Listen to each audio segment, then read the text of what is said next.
Good evening, everyone. Welcome to the online platform of Expert Institute.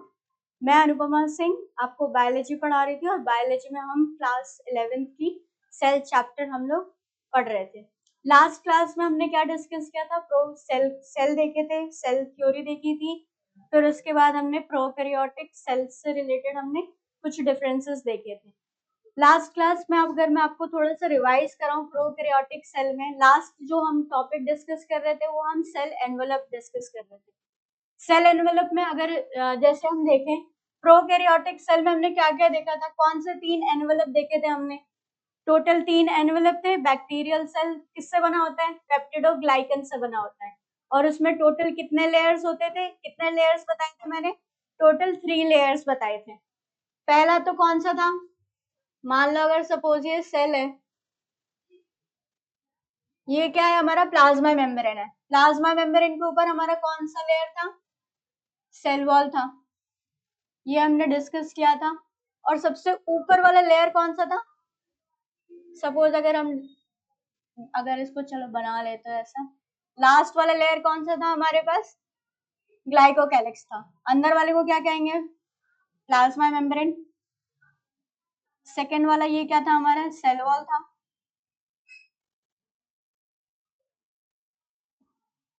Middle में हमारा cell wall था और फिर हमारा क्या था? ग्लाइकोकैलिक्स। ये हमारा क्या था? इन तीनों को मिला के क्या कहते थे हम इसको? सेल एनवेलप था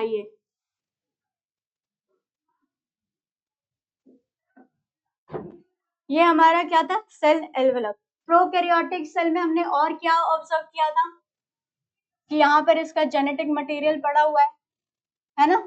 सर्कुलर जेनेटिक मटेरियल। ओ, इसमें तो लेयर होते ही नहीं है, कोई नहीं, फिर से बनाते।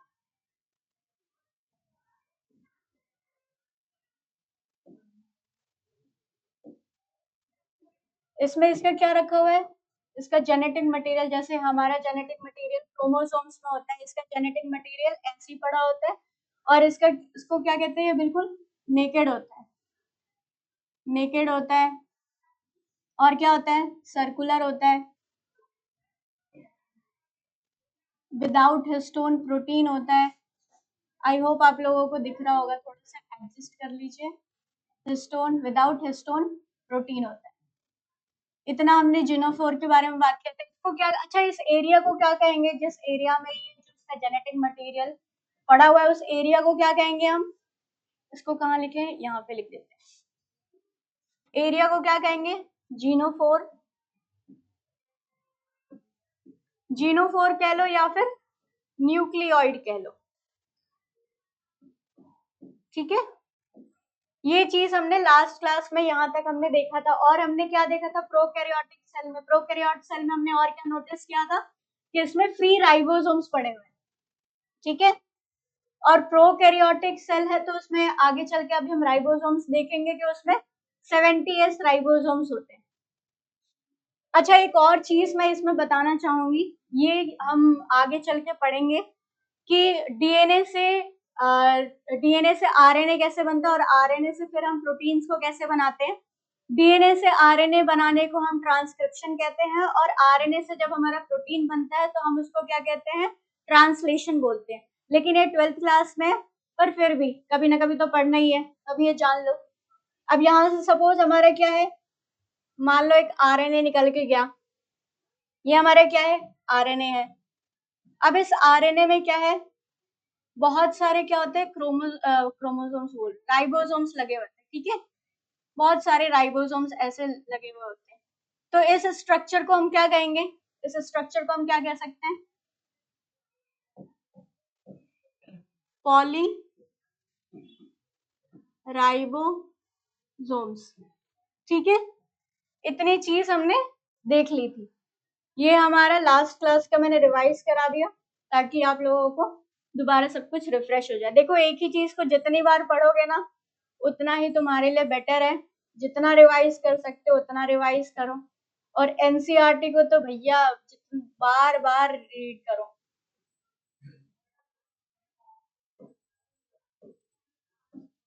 मैं ये इरेज कर देती हूँ क्योंकि अपन को रीड करना है।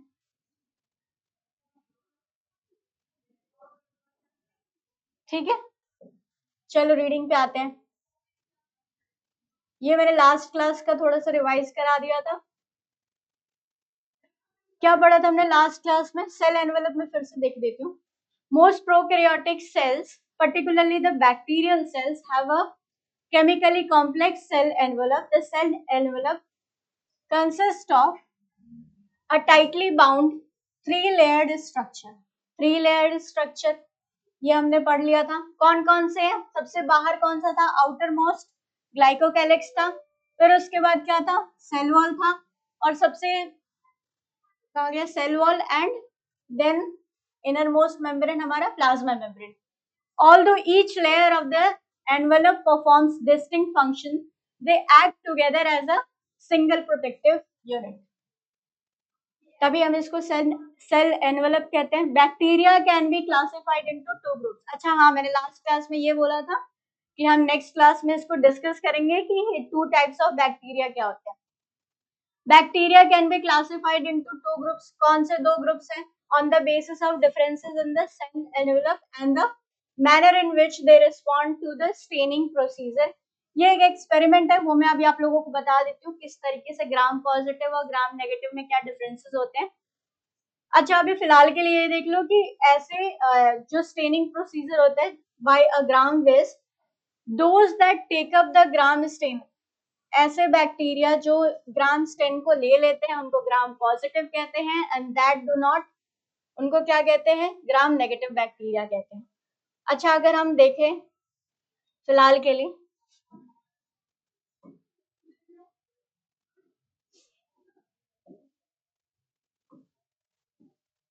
ग्राम पॉजिटिव ग्राम नेगेटिव, यहीं पे मैं दोनों का डिफरेंस कर देती हूँ।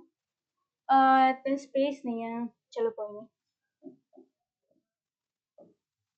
ग्राम पॉजिटिव ग्राम नेगेटिव, सबसे पहली चीज मैंने अभी आप लोगों को बताया कि सेल में कितने एनवेलप, सेल एनवेलप में कितने लेयर्स होते हैं? टोटल 3 लेयर्स होते हैं।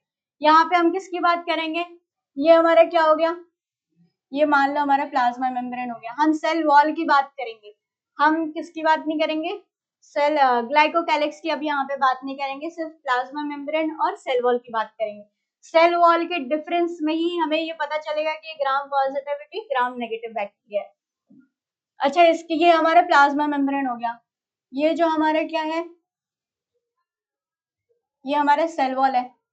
ठीक है, ये पूरा एरिया क्या है? हमारा सेल वॉल है। और ये मैं ऑलरेडी बता चुकी हूँ कि सेल वॉल किससे बना होता है? पेप्टिडोग्लाइकन से बना होता है। ये हमारा किसका है? ग्राम पॉजिटिव का है। लेकिन अगर हम ग्राम नेगेटिव में देखें, ये हमारा क्या हो गया? प्लाज्मा मेम्ब्रेन है। ग्राम नेगेटिव वाले को भी बना लेते हैं।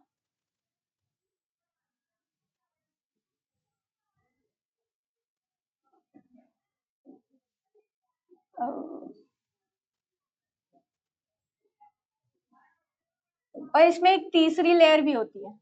ठीक है, ग्राम नेगेटिव में एक तीसरी लेयर होती है।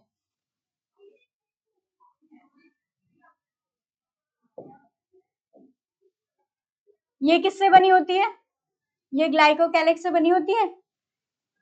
सॉरी सॉरी सॉरी, चलो मैं बार बार नहीं करूंगी। ये किससे बनी होती है? पेप्टिडोग्लाइकन से बनी होती है। पेप्टिडोग्लाइकन से। और इसकी जो दूसरी लेयर होती है ये किससे बनी होती है? ये लिपोपॉलीसेकेराइड, लिपोपॉलीसेकेराइड से बनी होती है। ठीक है, और ये दोनों मिलके क्या बनाते हैं? सेल वॉल बनाते हैं। ठीक है, और यहीं पे अगर ग्राम पॉजिटिव बैक्टीरिया में देखें तो ये क्या किससे बना होता है? सर पेप्टिडोग्लाइकन से बना होता है। ठीक है, सिर्फ पेप्टिडोग्लाइकन से बना होता है, जबकि ग्राम नेगेटिव में 2 लेयर होती हैं जो मिलके क्या बनाती हैं? सेल वॉल बनाती हैं। और यहाँ पे जो पेप्टिडोग्लाइकन की लेयर है ये बहुत ही पतली होती है। यहाँ पे ग्राम पॉजिटिव में देख सकते हैं कि पेप्टिडोग्लाइकन की जो लेयर है वो बहुत ही मोटी होती है। एक ही लेयर होगी लेकिन बहुत ज्यादा मोटी होती है। और ग्राम नेगेटिव में क्या होता है? दो लेयर होंगी पेप्टिडोग्लाइकन की, बहुत छोटी सी पतली सी लेयर होती है, और फिर उसके बाद पॉलीसेकेराइड की दूसरी लेयर होती है, जो दोनों मिलकर क्या कहते हैं, सेल वॉल बनाती है। अच्छा, इसमें आप क्या करेंगे, हमारा प्रोसीजर टोटल 3 स्टेप है। 3 स्टेप को मैं कहाँ लिखूं, वेट, टोटल 3 स्टेप्स हैं। आई होप आप सबको विजिबल है ये। फर्स्ट स्टेप में क्या है, फर्स्ट स्टेप में हम डालेंगे ग्राम स्टेन को डालेंगे। ग्राम स्टेन है, ग्राम स्टेन से हम दोनों सेल को क्या करेंगे, धो देंगे। ग्राम स्टेन में क्या है, ग्राम स्टेन स्टेन किन दो चीजों से बनी हुई मिलती है, बताओ, कोई बताएगा? ग्राम स्टेन किससे मिलके बनी होती है, बोलो बोलो।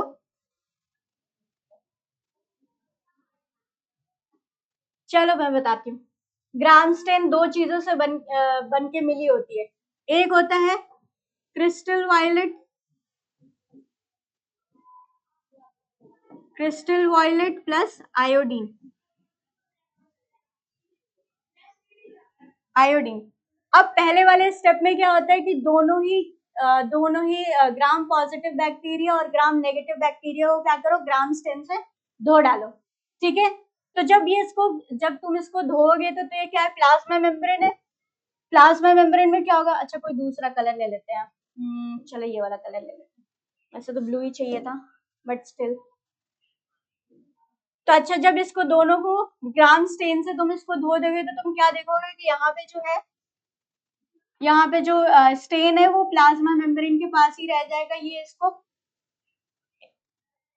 ग्राम पॉजिटिव बैक्टीरिया में और ग्राम नेगेटिव बैक्टीरिया में एक ही डिफरेंस देखने के लिए मिलेगा कि जो ग्राम पॉजिटिव बैक्टीरिया को अगर ग्राम स्टेन से धो दोगे तो यहाँ पे क्या होगा, जो ग्राम स्टेन है वो यहाँ से, ओ कोई नहीं, मान लो ये हमारे प्लाज्मा मेम्ब्रेन था, प्लाज्मा मेम्ब्रेन हमारा ये ग्राम स्टेन बैक्टीरिया से अगर तुमने इसको धो दिया तो यहाँ पे जो स्टेन है वो यहीं पे रह जाएगा। ठीक है, जो स्टेन है वो सेल वॉल को क्रॉस ही नहीं करेगा।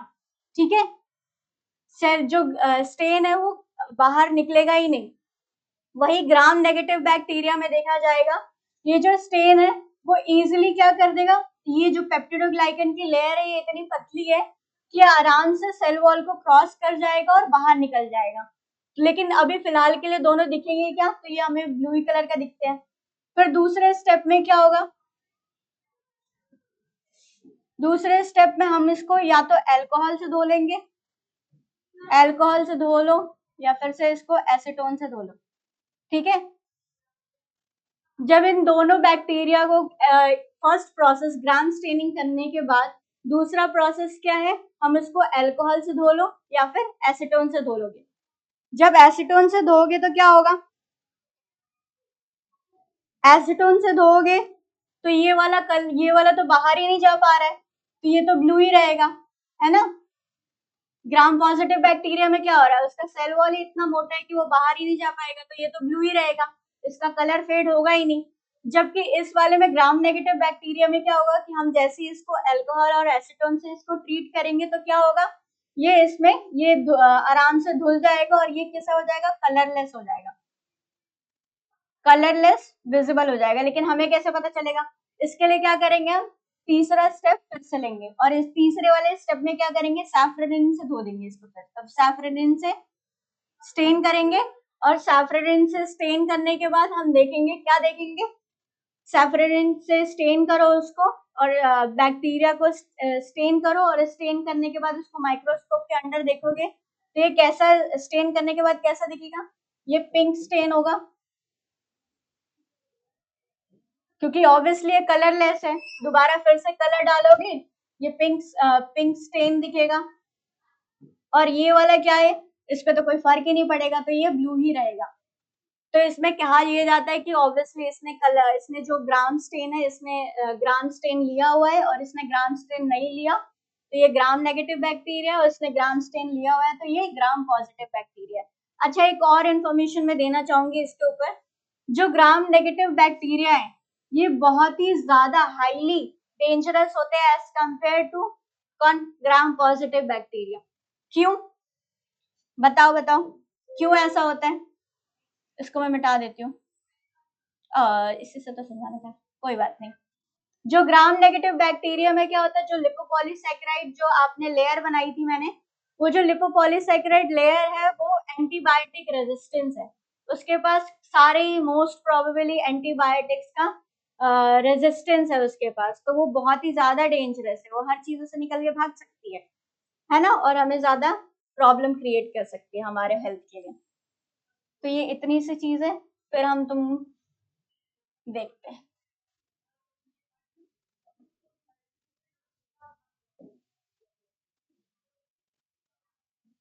आई होप ग्राम स्टेनिंग आप लोगों को समझ में आ गया होगा। कितने चीजें समझाई थी मैंने, तीन स्टेप समझाई थी मैंने ग्राम पॉजिटिव और ग्राम नेगेटिव बैक्टीरिया को स्टेनिंग प्रोसेस से समझने के लिए। पहला प्रोसेस क्या था, ग्राम स्टेन करना है दोनों बैक्टीरियाज को। ग्राम स्टेन क्या होता है, क्रिस्टल वॉयलेट होता है प्लस आयोडीन होता है।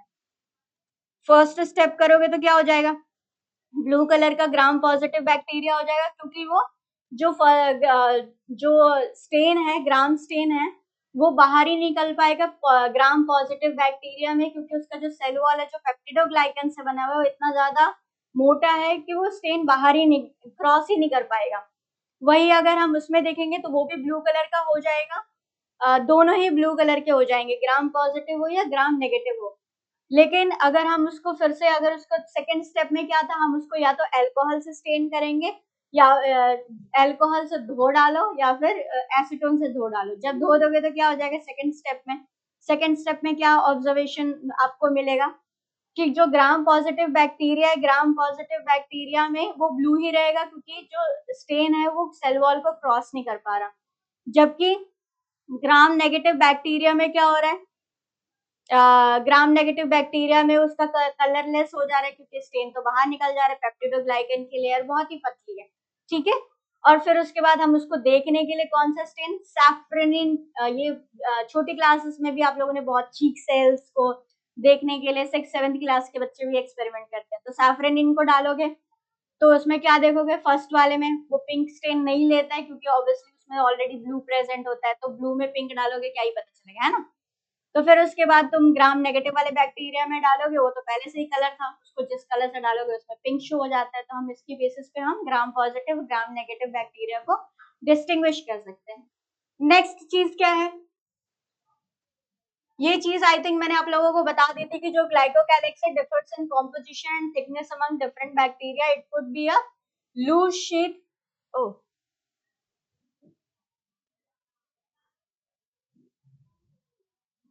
Problem, it could be a loose sheet. Glycocalyx मैंने आपको दो टाइप्स के बताए थे, कौन कौन से, लूज शीट को क्या बोलेंगे हम, स्लाइम लेयर बोलेंगे, वाइल जो दूसरा जो थिक है, रिजिड है, टफ है, उसको क्या बोलेंगे हम, कैप्सूल बोलेंगे। सेल वॉल का फंक्शन क्या होता है, it determines the shape of the cell, provides a strong structure support to prevent the bacteria from bursting और कोलैप्सिंग। ये स्टेटमेंट मैं तुम लोगों को समझा चुकी थी। The plasma membrane is selectively permeable. अच्छा, ये तो सबको पता होगा ना कि प्लाज्मा मेम्ब्रेन क्या है, सेलेक्टिवली परमिएबल क्यों कहते हैं, सेलेक्टिवली परमिएबल हमारी मम्मी की तरह होती है ना।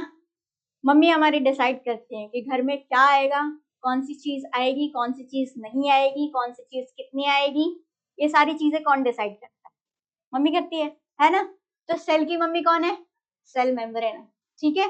सेल मेम्ब्रेन डिसाइड करेगी कि सेल के अंदर क्या आना चाहिए या सेल के बाहर क्या जाना चाहिए। Entry exit of substances is governed by plasma membrane, ठीक है। तो ये हमारी मम्मी है, इसलिए मम्मियां वैसे भी सेलेक्टिव होती है चीजों को। उनको अगर सपोज एक दुपट्टा चाहिए होता है तो वो 10 दुकानें ढूंढ देती है ना, वैसा ही, इसलिए ladies are always selective. So plasma membrane हमारी क्या है, selectively permeable in nature and interacts with the outside world. ये ऑब्वियसली एंट्री एग्जिट देखेंगे सेल के अंदर बाहर जो सारा वो वही देख रही है, तो इनका इनसाइड आउटसाइड हर जगह इंटरैक्शन है। This membrane is similarly structure to that of the eukaryotes. अच्छा, यही एक चीज है प्लाज्मा मेम्ब्रेन एक ऐसी चीज है जो सब में ही पाई जाती है, चाहे वो प्रोकैरियोटिक ऑर्गेनिज्म हो या फिर प्रोकैरियोटिक सेल हो या फिर यूकैरियोटिक सेल हो, कोई भी हो, प्लाज्मा मेम्ब्रेन होती ही होती है। ठीक है, तो इसमें कोई डिफरेंस नहीं है कि प्रोकैरियोट्स वाले में अलग हो जाएगा, यूकैरियोट्स वाले में अलग हो जाएगा, ऐसा बिल्कुल नहीं, समझे। फिर उसके बाद हम नेक्स्ट चीज किसके ऊपर है, ओ मीसोसोम। मीसोसोम के ऊपर बताते हैं। A special membranous structure is the mesosome, which is क्या ये mesosome, which is formed by the extension of the plasma membrane into the cell। अच्छा, इस लाइन का मतलब हम तुम्हें बताते हैं, extension of the plasma membrane cell. ये मैं आप लोगों को इधर ही समझाती हूँ। आई होप इस पे oh not working, oh it's plasma membrane. Mesosome क्या होता है, मान लो ये तुम्हारा क्या है, बैक्टीरियल सेल है। अब इस बैक्टीरियल सेल को क्या करो, कहीं कहीं से काट दो, ठीक है। ये क्या करेगी, आई होप ये कलर विजिबल है।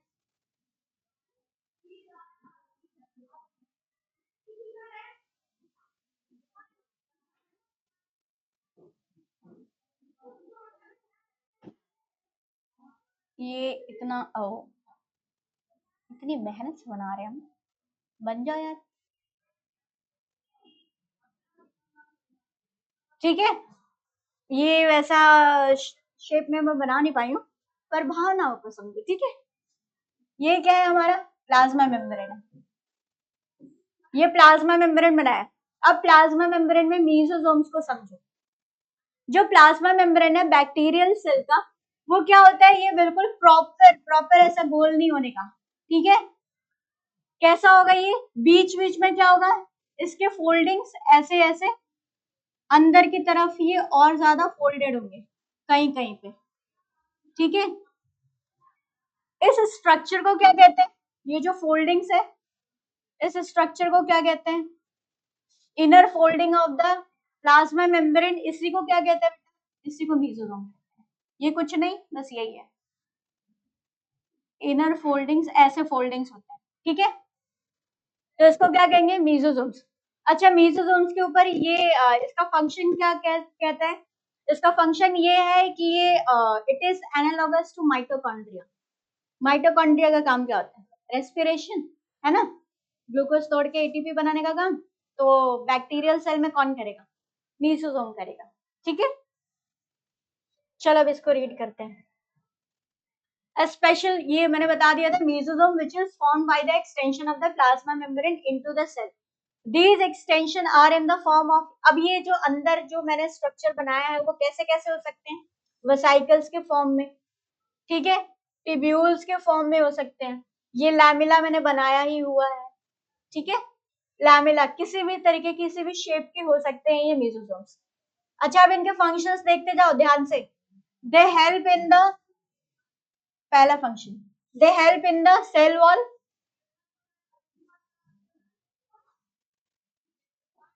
दे help in the cell wall formation. पहला फंक्शन सेल वॉल के फॉर्मेशन में, ये फंक्शंस बहुत ही ज्यादा इंपॉर्टेंट है।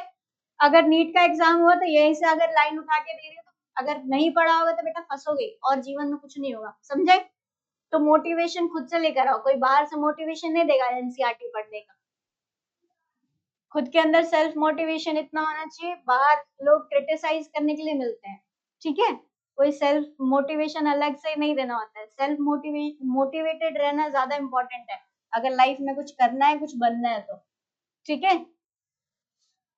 तो ये क्या है, पहला फंक्शन देखो मीसोसोम का, सेल वॉल फॉर्मेशन। दूसरा क्या है, DNA replication and distribution to the daughter cells. DNA का रेप्लिकेशन भी बैक्टीरियल सेल में कौन करेगा, जब सेल को डिवाइड करना होता है तो डीएनए का भी रेप्लिकेशन कौन करेगा, मीसोसोम करेगा। और उसमें डीएनए है, जेनेटिक मटेरियल को डिस्ट्रीब्यूट डॉटर सेल्स में डिस्ट्रीब्यूट का काम करने का भी कौन करेगा, मीसोसोम करेगा। They also help in respiration, ये मैंने अभी बताया था, एक और फंक्शन रेस्पिरेशन। दूसरा क्या, सिक्रीशन प्रोसेस।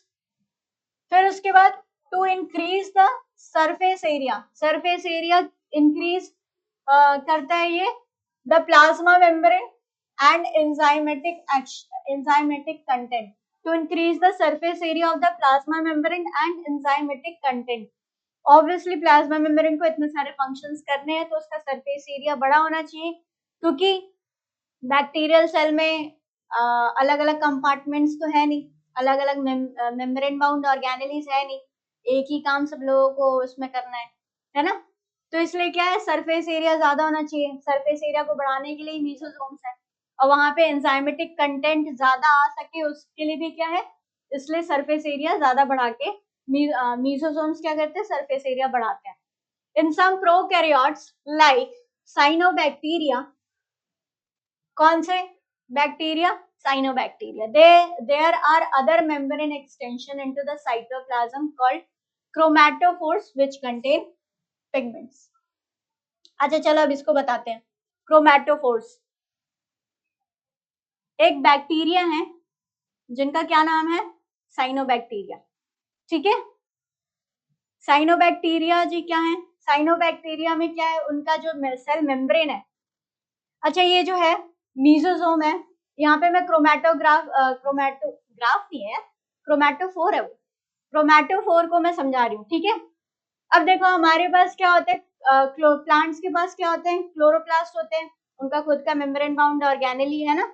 लेकिन हमारे पास बैक्टीरिया भाई साहब के पास तो कुछ है ही नहीं, तो इनको भी कहीं ना कोई, और सारे बैक्टीरिया तो ऐसा तो होते नहीं, कलरलेस तो होते नहीं है, कलरफुल तो होंगे ना, तो उनके पिगमेंट्स कहाँ पे कलेक्ट होंगे।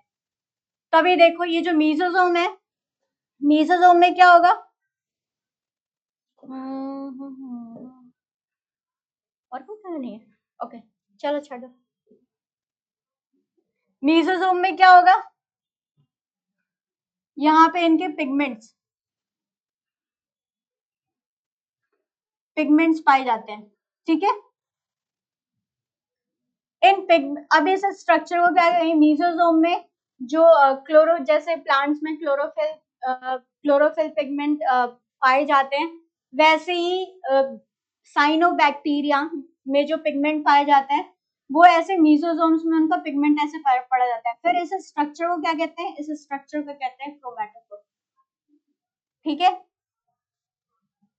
ये कुछ नहीं है, मीसोसोम क्या कर रहा है, जो उनका पिगमेंट है उसको स्टोर करके रखा हुआ है, और इस स्ट्रक्चर को क्या कहते हैं, क्रोमैटोफोर कहते हैं। ठीक है, और कुछ नहीं है, ये इतना इतना ही सिंपल है। Don't make easy things into complex. इसको क्या कहते हैं, क्रोमैटोफोर्स कहते हैं, जो क्या कहते हैं, पिगमेंट्स को स्टोर करते हैं।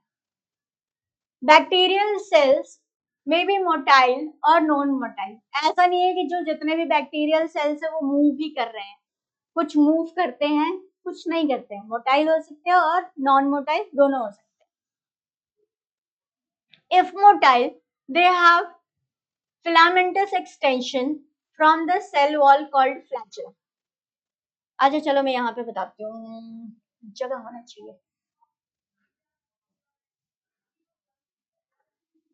किसको बताना है, फ्लैजेला। अच्छा ये अगर क्या कहते हैं, ये हमारा मान लो हमारा बैक्टीरियल सेल है, बैक्टीरियल सेल्स में यहाँ पे मैं जो भी इस पैराग्राफ में लिखा हुआ मैं एक ही बार में बता दे रही हूँ। ठीक है, यहाँ पे सुनते जाओ, यहाँ पे इनके क्या फिंगर लाइक स्ट्रक्चर्स होते हैं। ठीक है, अब मैं बहुत सारे नहीं बना रही, तुम लोग देख लेना। इसमें क्या होता है, बहुत सारे फिंगर लाइक स्ट्रक्चर्स बने होते हैं, फिंगर जैसे नाम ही फिंगर लाइक है तो इसका नाम क्या होगा, फिम्बरी।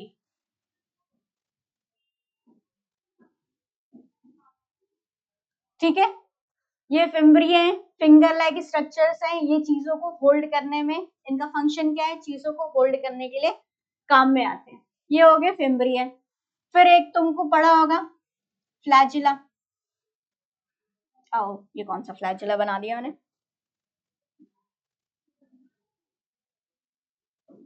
डायग्राम को हमारे जज नहीं करना, डायग्राम हम बहुत गंदा बनाते हैं, पहले हम एडमिट कर चुके हैं, बाद में कोई नहीं बोलेगा।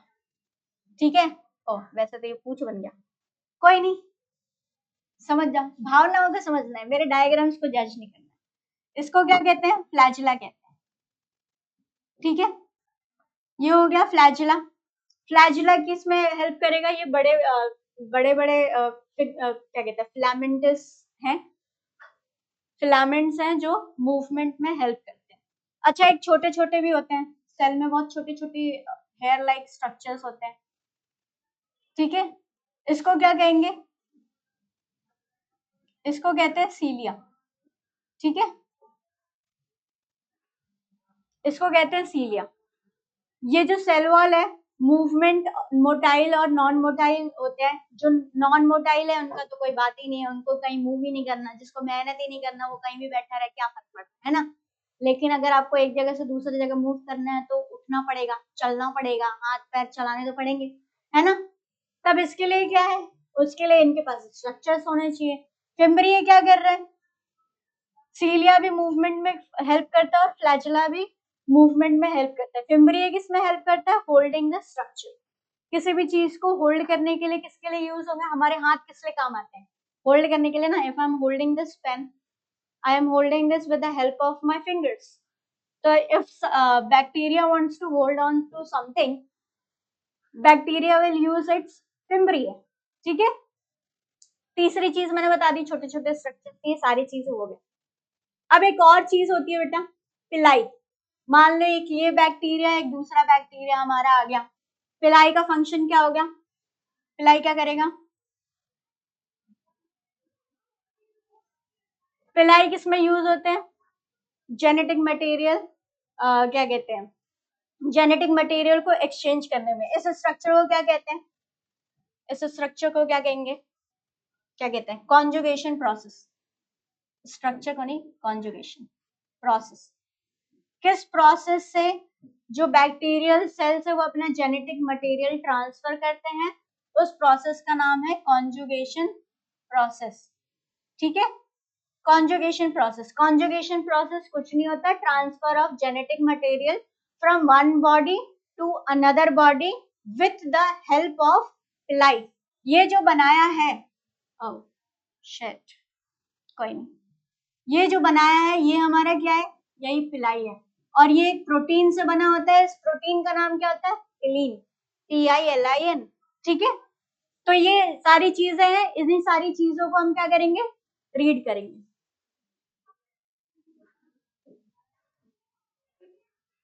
Let's read the NCERT. Bacterial cells may be motile or non-motile.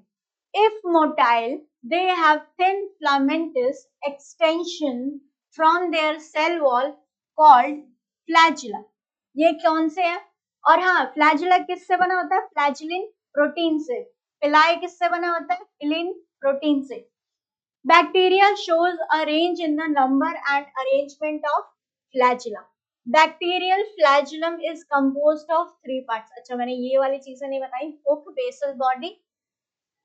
जो बैक्टीरिया का फ्लैजिला है, ये जो फ्लैजिला है इसका स्ट्रक्चर मैं अभी अभी बाकी चीजें रीड कर लो, फिर उसके बाद इसका स्ट्रक्चर मैं बता देती हूँ। 3 स्ट्रक्चर से बने होते हैं। फ्लैजिला किससे बना होता है, फिलामेंट से। पहला चीज क्या है, फिलामेंट से। दूसरा क्या है, हुक। तीसरा क्या है, basal body. The filament is the longest portion, सबसे लंबा पोर्शन कौन सा है, फिलामेंट, ठीक है। And extends from the cell surface to the outside. इसका स्ट्रक्चर मैं अभी बता देती हूँ, अभी ये बाकी ये वाला रीड कर लो, ये मैंने पढ़ा दिया ना। बिसाइड्स फ्लैजिला, फ्लैजिला की बात हो चुकी है, अब हम किसकी बात करेंगे, पिलाई की बात करेंगे, पिलाई एंड फिम्ब्रिए की बात करेंगे।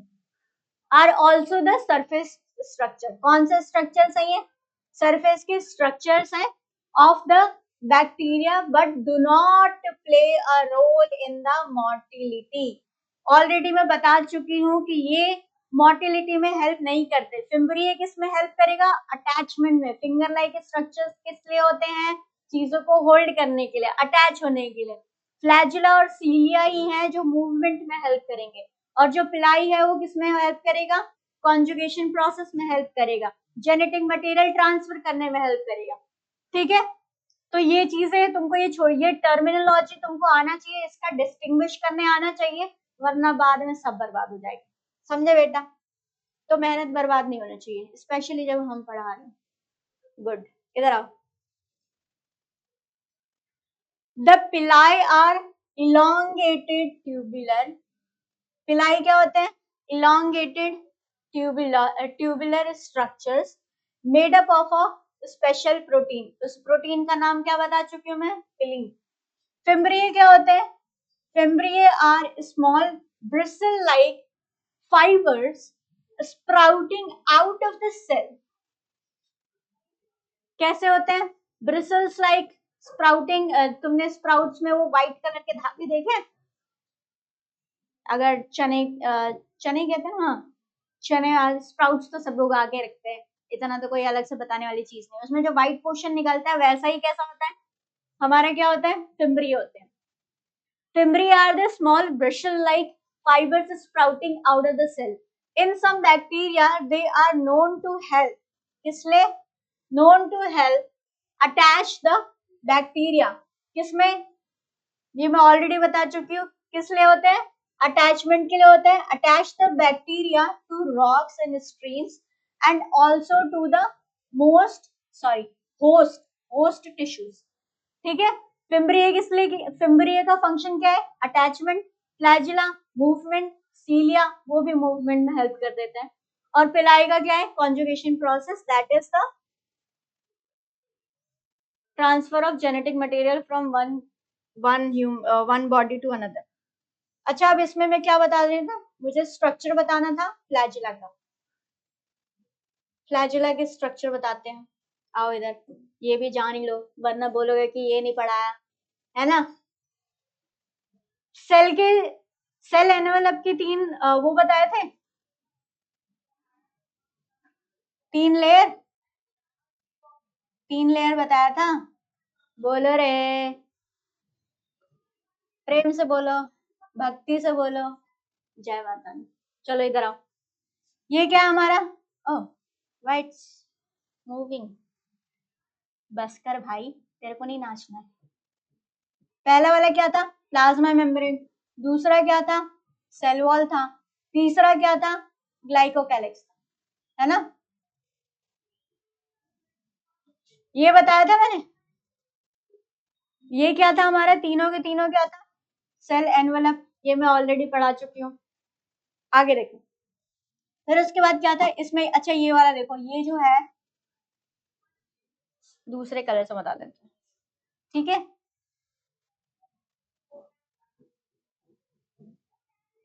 ये हमारा क्या है? ये जो हमारा 3 लेयर्स है ना, 3 लेयर्स में ये क्या होता है? ये 3 लेयर्स में जो फ्लैजिला, ओ सब गायब हो गया है यार, ऐसा दुख मुझे पसंद नहीं।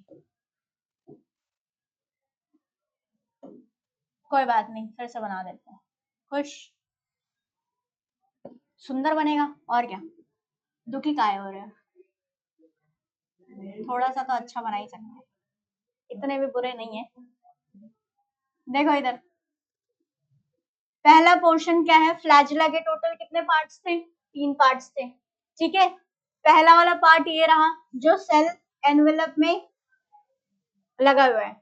दूसरा पार्ट क्या है? दूसरा पार्ट एक्चुअली हुक जैसा बनाना चाहती हूँ मैं, बट आप जानते हैं कि हमारी डायग्राम कितनी अच्छी है। कोई नहीं, एडजस्ट कर लो।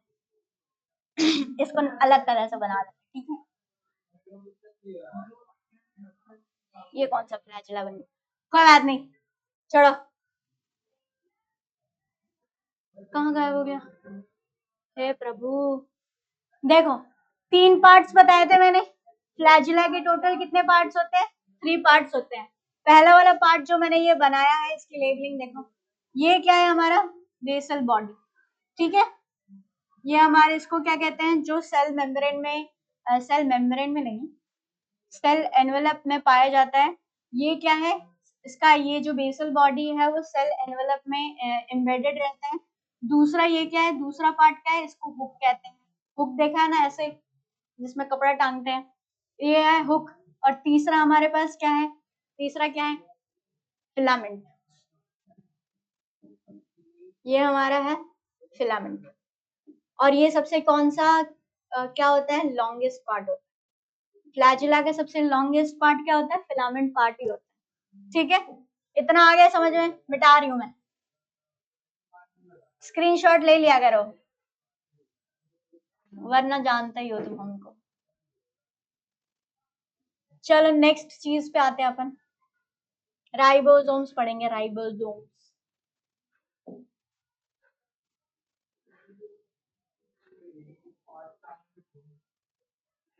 Ribosomes and inclusion body in prokaryotes, ये तो सबको पता होगा ना। आई होप मुझे ये अब बताने की जरूरत नहीं है कि राइबोसोम्स ही इकलौता ऑर्गेनेली है जो प्रोकैरियोट्स में और यूकैरियोट्स में पाया जाता है। और जो राइबोसोम्स होता है वो क्या होता है? नॉन मेम्ब्रेन और नॉन मेम्ब्रेन बाउंड ऑर्गेनेली है। ठीक है, कोई इस चीज को भूलेगा नहीं, इतना तो सबको पता होना चाहिए, इसमें तो कोई गलती नहीं होनी चाहिए। ठीक है, राइबोसोम्स एंड इंक्लूजन बॉडीज के ऊपर पढ़ेंगे। In prokaryotes ribosomes are associated with the plasma membrane of the cell. जो कुछ राइबोसोम्स होते हैं प्रोकैरियोटिक सेल में क्या होता है? कुछ राइबोसोम्स प्लाज्मा मेम्ब्रेन के सरफेस पे भी अटैच्ड होते हैं। ठीक है, associated with the plasma membrane of the cell, they are about 15 nm। वैसे ये पूछा नहीं जाएगा, ठीक है, इतना भी वो नहीं पूछेंगे यार, कुछ तो दया करो, है ऐसा नहीं होगा। राइबोसोम्स का साइज क्या होता है? 15 nm by 20 nm in size and are made up of two subunits, 50s and 30s units, which mean present together form 70s prokaryotic ribosomes। ठीक है, अभी बताते हैं, मुझे पता है ठीक नहीं है। प्रोकैरियोट्स की बात करेंगे, प्रोकैरियोट्स की बात करेंगे तो क्या होगा? प्रोकैरियोट्स में कौन सा राइबोसोम पाए जाते हैं? प्रोकैरियोट्स में जो राइबोसोम्स पाए जाते हैं, प्रोकैरियोट्स में क्या पाए जाते हैं? 70s। और ये इसके यूनिट्स क्या होते हैं? 50s plus 30s। कोई इसको प्लस करके 80 नहीं करेगा, आए बात समझ में? ये मैथमेटिक्स वाला वो प्लस में ही है। ठीक है, चलो मैं इसको एंड ही कर देती हूँ, वरना पता चले तुम लोग 50 प्लस 30 करके वो कर दोगे। तुम लोग क्या भरोसा, काय को भरोसा करूं मैं तुम लोगों को? 50s एंड 30s, लेकिन कोई इसको प्लस करके 80s नहीं करेगा। प्रोकैरियोट्स में जो राइबोसोम्स पाए जाते हैं वो कितने यूनिट्स के पाए जाते हैं? 70s। और उसके दो सब यूनिट्स होते हैं। ठीक है, दो सब यूनिट्स किसके होते हैं? 50s और 30s। और कोई इसको 80s नहीं बोलेगा। ठीक है, हम बायोलॉजी के मैथमेटिक्स स्टूडेंट हैं, अपन ऐसे ही चलेंगे, हमारे यहाँ ऐसा ही होता है। ठीक है, प्रोकैरियोटिक में क्या होता है? 70s राइबोसोम्स होते हैं। और यूकैरियोट्स में क्या होता है? 80s होता है, जिसके 60 और 40 यूनिट्स होते हैं। और वहां भी क्या करना है? 60 प्लस 40 100 नहीं करना है, 80s कहा जाता है उसको। अच्छा, यहाँ पे एक और चीज बताओ, ये जो मैंने एस लिखा है, what means by S here? Tell me. ये जो है जैसे क्या कहते हैं, वेट को नापने के लिए यूनिट होता है ना, केजी, वैसे ही मास डेंसिटी को सेल के जो मास डेंसिटी को मेजर करने के लिए जो यूनिट यूज किया जाता है, क्या यूज करते हैं? स्वेडबर्ग्स यूनिट। ठीक है, आई होप, पता नहीं इसमें लिखा है कि नहीं लिखा, बट इसको स्वेडबर्ग्स यूनिट कहते हैं। जो एस है यहाँ पे, ये सेल के मास डेंसिटी को मेजर करने के लिए यूज किया जाता है। और एस का मतलब क्या होता है? स्वेडबर्ग्स यूनिट कहते हैं इसको। प्रोकैरियोट्स में कौन से पाए जाते हैं? 70s पाए जाते हैं। यू वाले में, यूकैरियोट्स में क्या होंगे? 80s। और ये कितने होंगे? एक 60 का होता है, एक 40 का होता है, 40s 60s। अभी देखते हैं, रुको ये मिटा देते हैं, गंदा हो जाएगा। ठीक है, प्रोकैर I hope it is visible, which are when present together form 70s in prokaryotic ribosomes. Ribosomes are the site of protein synthesis. Ribosome का काम क्या होता है बेटा? प्रोटीन बनाने का। ठीक है, several ribosomes may attach to a single mRNA and form a chain called polyribosome and polysomes. ये चीज मैं तुमको स्टार्टिंग ऑफ द क्लास में ही बता चुकी हूँ कि पॉलीराइबोसोम्स क्या होते हैं, ठीक है। पॉलीराइबोसोम्स में क्या होता है, मैंने बना के दिखाया था ना कि जो उनका जो जेनोफोर है वहां से उनका जो जेनेटिक मटेरियल है वहां से एमआरएनए निकल रहा है, जो ट्रांसक्रिप्शन प्रोसेस होता है उससे आरएनए बनता है। और आरएनए में क्या होता है, बहुत सारे जब राइबोसोम्स अटैच हो जाते हैं, एक आरएनए में बहुत सारे राइबोसोम्स अटैच हो जाते हैं तो उसको पॉलीराइबोसोम्स, पॉली का मतलब क्या होता है, मोर देन वन, है ना। राइबोसोम का तो मतलब राइबोसोम होता है। ये चीज मैं ऑलरेडी बता चुका हूँ, I will not explain it again. Next, ribosomes are the site of the protein synthesis. Polyribosome, ये लेकिन वर्ड बहुत इंपॉर्टेंट है, terminology. The ribosome of a polysome translate the mRNA into proteins. काम क्या करते हैं राइबोसोम्स ऑफ अ पॉलीसोम, क्या करते हैं, एमआरएनए को प्रोटीन्स में बनाने का काम करते हैं। नेक्स्ट चीज is inclusion bodies. Inclusion bodies की अगर हम बात करें, अगर हम अभी प्रोकैरियोटिक राइबोसोम्स को छोड़ो, यूकैरियोट्स की अगर हम बात करें, हमारे पास हर एक एक काम के लिए अलग अलग मेम्ब्रेन बाउंड ऑर्गेनेलीज है ना। बहुत सारे एक ही सेल के अंदर यूकैरियोट्स में बहुत सारे ऑर्गेनेलीज हैं जिनके पास अलग अलग फंक्शन है। बट प्रोकैरियोट्स में क्या है, एक ही डब्बा है उनके पास, उसी में सारे काम करने हैं। उनके पास तो मेम्ब्रेन बाउंड ऑर्गेनेलीज ही नहीं है, कंपार्टमेंटलाइजेशन ही नहीं है ना। तब ये क्या करेंगे, अपना रिजर्व मटेरियल, जैसे हमारा रिजर्व मटेरियल के लिए हमारे पास एल्यूरोप्लास्ट होते हैं, इलायोप्लास्ट होते हैं, है ना। बहुत सारे हमारे पास मेम्ब्रेन बाउंड ऑर्गेनेलीज हैं, लेकिन प्रोकैरियोट्स में ऐसा नहीं है बेटू, ठीक है। इसमें क्या है, तो ये अपना अपना रिजर्व मटेरियल क्या करेंगे, फेंक देंगे, हाँ ऐसे ही करते हैं। ये अपना सेल में इनका रिजर्व मटेरियल ऐसे किसी कोने में पड़ा हुआ रहता है, जब जरूरत होगी तो वहां से फिर यूज किया जाएगा, ठीक है। और इनके पास मेम्ब्रेन बाउंड चीजें तो है नहीं, तो इनका रिजर्व मटेरियल भी क्या होता है, रिजर्व मटेरियल भी इनका एक ऐसी सेल में पड़े हुए रहते हैं। मान लो अगर इनका सपोज सेल है, तो यहाँ पे क्या है, ये देखो इनका एक रिजर्व मटेरियल यहाँ पे पड़ा हुआ है, एक यहाँ पे पड़ा है, एक यहाँ पे पड़ा हुआ है, ठीक है। ऐसे ही क्या है, और ये नेकेड होते हैं, किसी ऐसा नहीं समझ लेना कि ये क्या कहते हैं मेम्ब्रेन बाउंड चीजों में ये ऐसे पड़े हुए हैं, नहीं, साइटोप्लाज्म में ऐसे नॉर्मली पड़े हुए हैं। तो इंक्लूजन बॉडीज क्या होते हैं, they are reserve material. Inclusion bodies क्या होती हैं, reserve material in prokaryotic cells are stored in the cytoplasm in the form of inclusion bodies. ये कहाँ पाए जाते हैं, अंदर क्या है, अगर ये प्लाज्मा मेम्ब्रेन है, ये साइटोप्लाज्म है, साइटोप्लाज्म आई होप सबको पता होगा, है ना। साइटो का मतलब क्या होता है, सेल, प्लाज्म का मतलब क्या होता है, फ्लूइड, सेल के अंदर जो फ्लूइड पड़ा हुआ है उसको साइटोप्लाज्म कहते हैं, ठीक है। साइटोप्लाज्म में क्या पड़े हुए, रिजर्व जो मटेरियल है इनका, यहाँ पे ऐसे साइटोप्लाज्म में ऐसे नेकेड पड़े हुए हैं, ठीक है। और ये मेम्ब्रेन बाउंड तो है नहीं, इसलिए वो नेकेड पड़े हुए हैं। इन रिजर्व मटेरियल्स का काम क्या होता है, they are stored in the form of cytoplasm in the form of inclusion bodies, इन्हीं को कहते हैं इंक्लूजन बॉडीज। इंक्लूजन बॉडीज और कुछ नहीं है, यही है reserve inclusion bodies, reserve material,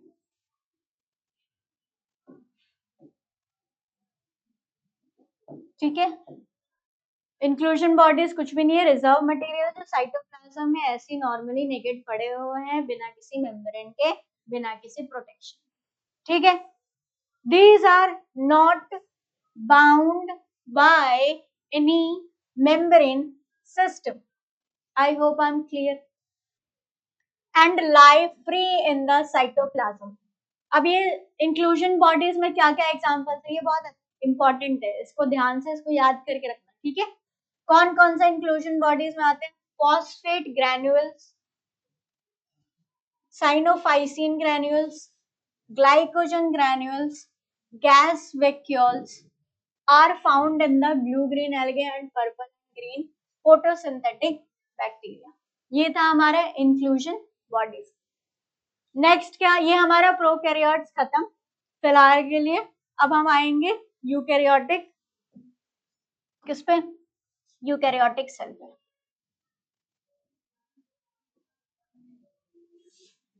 eukaryotic अपन के बारे में जानेंगे थोड़ा बहुत, ठीक है। हमारे अंदर यूकैरियोट्स के अंदर कैसे सेल है, उनका डिजाइन क्या है, उनका मेम्ब्रेन बाउंड सेल्स ऑर्गेनेलीज कैसे कैसे हैं, उनसे रिलेटेड हम पढ़ेंगे इसमें। Eukaryotic cells, the eukaryotes include, eukaryotes में कौन कौन आता है, ये कौन कौन से ऑर्गेनिजम्स है, प्रोटिस्टा जी आएंगे, प्लांट्स आएंगे, एनिमल्स आएंगे, फंजाई आएंगे। In eukaryotic cell, there is an extension compartmentalization of cytoplasm through the presence of membrane-bound organelles. इसका मतलब क्या है, यूकैरियोटिक सेल में हर एक काम के लिए नए नहीं, मतलब अलग अलग ऑर्गेनेलीज हैं। मतलब जैसे एक घर है तो एक घर में अगर 2-3 कमरे हैं, एक भाई का हो गया, एक बहन का हो गया, है ना, एक मम्मी का अलग कमरा है, पापा का अलग कमरा है, मतलब एक ही कमरे में सब लोग नहीं रह रहे, ठीक है, सबका अलग अलग कमरा है, सबका अलग अलग कंपार्टमेंट है। वैसे ही यूकैरियोटिक सेल में सेल एक ही है, जैसे एक ही घर में सब लोग रह रहे हैं ना, लेकिन कमरे सबके अलग अलग है ना, सेपरेट प्राइवेसी वाले कमरे। तो क्या क्या कहते हैं, सबका सेपरेट प्राइवेट रूम्स है, सबके लिए अलग फैसिलिटीज है। तो इसमें क्या है, यूकैरियोटिक सेल्स में क्या है, जितने भी सेल ऑर्गेनेलीज है, इसमें एक ही सेल के अंदर बहुत सारे मेम्ब्रेन बाउंड ऑर्गेनेलीज हैं, और सारे ऑब्वियसली सब लोग सेपरेट है, तो एक अच्छा सा हर चीज का कंपार्टमेंट है, मतलब एक ऑर्गेनेली अपना अलग फंक्शन कर रही है, एक ऑर्गेनेली अपना अलग फंक्शन कर रही है, बहुत ही अच्छे से एक्सटेंसिव कंपार्टमेंटलाइजेशन है, ठीक है, हर चीज का कंपार्टमेंट बना हुआ है। जैसे जैसे जैसे अभी बताएंगे, बहुत सारे ऑर्गेनेलीज जब हम पढ़ेंगे ना, इसका क्या क्या फंक्शन है, माइटोकॉन्ड्रिया जो है वो रेस्पिरेशन का फंक्शन कर रहे हैं, गोल्गी बॉडी को हम सुसाइडल बैग्स कहते हैं, ऐसे बहुत सारे ऑर्गेनेली हम पढ़ेंगे और उनके फंक्शंस पढ़ेंगे। Of cytoplasm through the presence of membrane-bound organelles. Eukaryotic cells possess an organized nucleus with a nuclear envelope. हमारे अंदर क्या है, न्यूक्लियस है, और न्यूक्लियस के पास क्या है, न्यूक्लियर एनवेलप है। यूकैरियोटिक सेल्स हम ही है, हमारे पास न्यूक्लियस है, न्यूक्लियस के ऊपर एडवांस लोग हैं हम लोग, हर चीज में हमें प्रोटेक्शन चाहिए। सपोज इसमें भी हमारे न्यूक्लियस के पास भी प्रोटेक्शन है, nuclear envelope. In addition eukaryotic cells have a variety of complex locomotory and cytoskeletal structures. ये इसके बारे में हम आगे चल के पढ़ेंगे, साइटोस्केलेटल स्ट्रक्चर्स, ये आगे डिटेल में स्ट्रक्चर्स के साथ, तो हम उसको वहीं पे डिटेल में डिस्कस कर लेंगे। Their genetic material is organized into chromosomes. ये सबको पता है, हमारे जेनेटिक मटेरियल कहाँ पे पैक्ड है, क्रोमोसोम्स पे। All eukaryotic cells are not identical. हमारे जैसे बैक्टीरियल सेल्स में, बैक्टीरियल सेल्स छोड़ो, जितने भी यूकैरियोटिक सेल्स है सारे के सारे आइडेंटिकल नहीं है। Plant and animal cells are different as the former possess cell walls, plastids and large central vacuole which are absent in animal cells. अच्छा, हमारे पास जो यूजुअली हम इसकी जो यूकैरियोट्स की बात कर रहे हैं वो हम प्लांट और एनिमल सेल्स की बात कर रहे हैं, ठीक है, और ये दोनों ही डिफरेंस है। सारी चीजें डिफरेंट नहीं होती, लेकिन कुछ ना कुछ इसमें भी डिफरेंस होता है। तो इसमें क्या है, जो प्लांट और एनिमल सेल्स है depend in the former process, cell wall, plastids and large central vacuole which are absent in animal cells. Animal cells में सारी चीजें नहीं पाई जाती हैं। Cell wall, plastids, large, हमारे पास भी vacuoles होते हैं, लेकिन हमारे छोटे छोटे, वो क्या कहते हैं, इनके पास क्या है, large central vacuole है इनके पास, which are absent in animal cells. हमारे में ये सारी चीजें नहीं पाई जाती है। On the other hand, animal cells हमारे पास क्या है, सेंट्रियोल्स है, ये प्लांट्स में नहीं पाए जाएंगे। ये छोटे छोटे इंफॉर्मेशन हमको याद करना है और अच्छे से याद करना है। पता होना चाहिए कि सेंट्रियोल्स एनिमल सेल का फीचर है, कैरेक्टरिस्टिक फीचर किसका है? एनिमल सेल का है, कोई प्लांट सेल में नहीं डाल के आएगा। Centrioles which are absent in the almost all plant cells, plant में नहीं है ये, ठीक है। इतना हो गया। ये हमारा प्लांट सेल है। कौन सा सेल है? ये हमारा एनिमल सेल है। वैसे एक एक ऑर्गेनिली अगर हम पढ़ाएंगे तो मैं बता ही दूंगी। अभी instead of wasting time we should focus on the content. Let us look at individual cell organelles to understand their structure and function. पहली चीज क्या है? Cell membrane. सबसे पहली चीज सेल ऑर्गेनेली जो हम पढ़ेंगे वो है हमारा सेल मेम्ब्रेन। वैसे तो तुमको मैं हमेशा सेल मेम्ब्रेन कैसे बना देती हूँ, ऐसा नहीं दिखता, इतना आसान नहीं है कि एक गोला सा बना दी वो सेल मेम्ब्रेन हो गया। अभी बताते हैं सेल मेम्ब्रेन का स्ट्रक्चर बना के, ठीक है। अब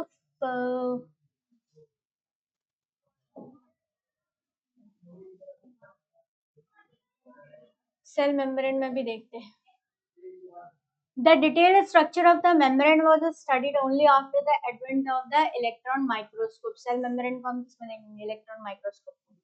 In the 1950s, meanwhile, chemical studies on the cell membrane, especially in the human red blood cells, enabled the scientists to deduce the possible structure of the plasma membrane. उस time पे क्या हुआ? RBC का chemical structure, chemical studies किया गया और उसके basis पे फिर हमने सेल मेम्ब्रेन के ऊपर स्टडी की, जिसमें हमें दिखा these studies show that the cell membrane is mainly composed of lipids and proteins. Cell membrane किससे बनी होती है?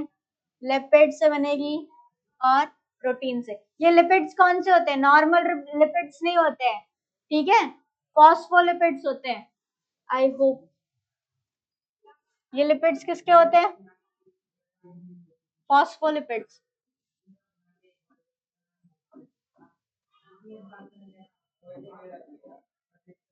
फॉस्फोलिपिड्स के बने होते हैं। लिपिड्स कैसे होते हैं? लिपिड्स और प्रोटीन से हमारा सेल मेम्ब्रेन बना होता है, दो चीजों से बना होता है, लिपिड से बना होता है और प्रोटीन से बना होता है। The major lipids are phospholipids. अरे वाह, ये तो लिखा ही हुआ। किससे बने होते हैं हमारे लिपिड्स? फॉस्फोलिपिड्स बने होते हैं। They are arranged in a bilayer, ठीक है। किससे बने? कितने लेयर होते हैं फॉस्फोलिपिड्स के?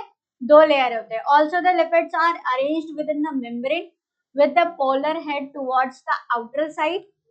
कैसे बने होते हैं लिपिड्स? जो लिपिड्स वाले arranged in the within the membrane with the polar head towards the outer side and the hydrophobic tails towards the inner parts, ठीक है। चलो मैं ये बता देती हूँ कैसे। इसका आई होप डायग्राम होगा यार, डायग्राम से ज्यादा अच्छे समझ में आ जाएगा।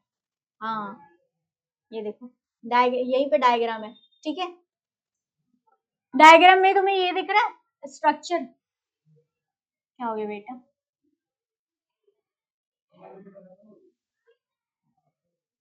ये फॉस्फोलिपिड का स्ट्रक्चर है, ठीक है। ऐसे ये दिख रहा है, कितने सारे बने हुए हैं फॉस्फोलिपिड। दिख रहा है कि नहीं दिख रहा है? अच्छे से दिख तो रहा है। आई होप तुम लोग समझ में भी आए। चलो देखते हैं।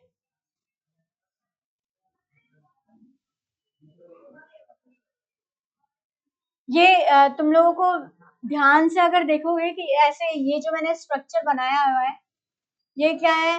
ये पोलर हेड है। ऊपर वाला ये ऐसी स्ट्रक्चर पूरा जो हमारा प्लाज्मा मेम्ब्रेन है। Plasma membrane phospholipids and protein से बने होते हैं।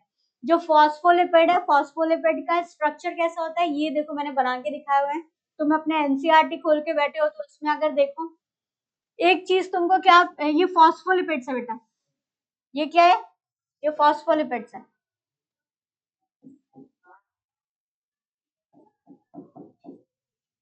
ये क्या है? ये फॉस्फोलिपिड्स है।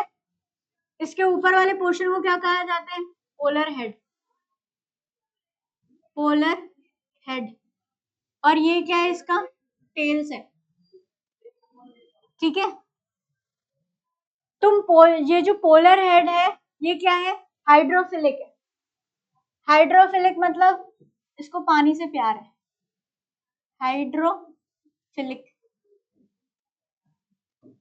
ठीक है। हाइड्रोफिलिक है मतलब इसका जो पोलर जो फॉस्फोलिपिड है, अगर नहीं दिख रहा है तो मैं अच्छे से लिख सकती हूँ। चलो मैं एक बार यहाँ पे तुम लोगों को बना के दिखाती हूँ, फिर उसके बाद समझाती हूँ। ये देखो फॉस्फोलिपिड का स्ट्रक्चर कैसा होता है, ये देखो। ठीक है। ये क्या क्या ही बना दिया मैंने, क्या ही बना दिया है। तुम भी सोच रहे हो मैडम क्या ही बना देती हो आप है? इतना भी नहीं मैडम। ये देखो फॉस्फोलिपिड का स्ट्रक्चर बना के दिखा रही हूँ मैं। इसको क्या कहेंगे? इसको कहेंगे पोलर हेड। पोलर हेड है ये क्या है हमारा? ये हमारा टेल है। टेल का टी टेढ़ा हो गया, समझ जाना। ठीक है। Polar head. पोलर हेड ये क्या है? हाइड्रोफिलिक है। हाइड्रोफिलिक। हाइड्रोफिलिक मतलब पानी से प्यार। पानी से प्यार है। ठीक है। और जो इसका टेल बना होता है, फॉस्फोलिपिड का जो टेल वाला पोर्शन होता है, ये क्या होता है? लिपिड फिलिक होता है। लिपिड फिलिक होता है। ठीक है। इसको लिपिड से प्यार होता है लेकिन पानी से नफरत होता है। नफरत है इसको पानी से, ये पानी से बचेगा। जो इसीलिए इसमें स्ट्रक्चर में अगर तुम देखोगे, ये चीज मैंने तुमको बता दिया, उसका जो टेल होता है फॉस्फोलिपिड का वो लिपोफिलिक होता है। लिपोफिलिक कह लो या लिपिडोफिलिक। लिपिडोफिलिक है मेरी स्पेलिंग। लिपोफिलिक कह लो या लिपिडोफिलिक कह लो। जो पोलर हेड होता है वो कैसा होता है? हाइड्रोफिलिक होता है। उसको पानी से प्यार होता है, लेकिन जो उसका टेल है उसको पानी से नफरत होता है, बिल्कुल नफरत है उसको पानी से। ओ ओ ये भी मर गया, कोई बात नहीं, छोड़ो। इसमें अगर तुम डायग्राम में ये स्ट्रक्चर देखोगे, इस डायग्राम में तुमको दिख रहा है कि बहुत सारे जो हेड वाला पोर्शन। अच्छा ये देखो जो सेल है, जो तुम ये सेल देखोगे, ये सेल मेम्ब्रेन बना हुआ है। सेल मेम्ब्रेन के बाहर पानी।